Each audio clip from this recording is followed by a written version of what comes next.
here's President Trump. He is deplaning from Air Force One. He's at Beale Air Force Base in California. He's there to survey fire damage from the raging wildfires. So far, they've killed 75 people, Leland. Who he's with there, you can see Andrew McCarthy, now the incoming House Minority Leader, currently the House Majority Leader there, both the governor of California and the governor-elect of California. Here he's going to be visiting the town of Paradise, California, which, in the words of Kevin Corke, our White House correspondent who is there, it is basically a moonscape. In his words, that there is quite simply nothing left. It has been burned fully to the ground. That is what they call the campfire there, which has now been contained by about 50% or so. That is the northern fire just north of Sacramento. We saw on the tarmac there, as Air Force One pulled up, the helicopters, both the Black Hawk helicopters and the Ospreys that will take the president and the press pool on a tour. So you understand what's happening here as the president has walked off the plane. There is a press pool traveling with him as well, and we're going to wait and see if the president comes over and makes any remarks to the press as this begins. He had talked to them earlier as he departed. It doesn't look like the president's heading over there. So right now he is headed towards the helicopters for his trip to survey the damage.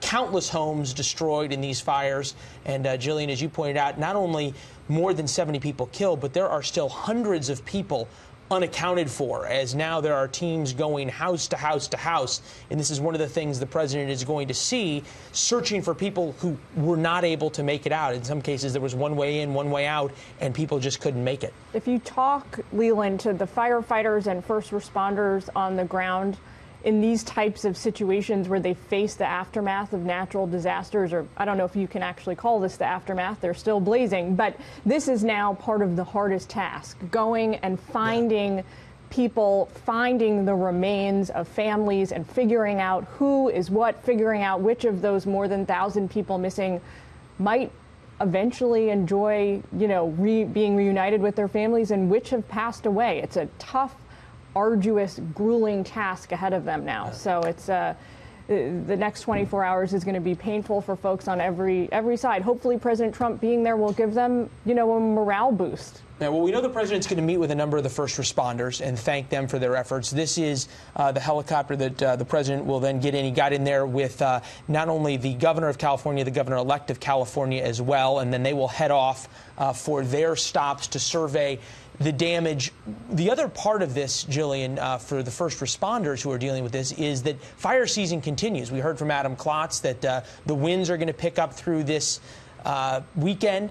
Rain is still a few days off. So you have firefighters that are exhausted, that have been working sort of endless shifts in hot, brutal conditions, trying to contain these fires, then with the possibilities of more fires to come, something the president will hear about. And there's a saying that Kevin Corke has, which is that at there are times the commander-in-chief becomes the comforter-in-chief, a role that undoubtedly he will play as he meets so many of the people affected here, Jillian. All right, we're going to stay with the president. We'll check back in once he lands in Paradise on the helicopter there.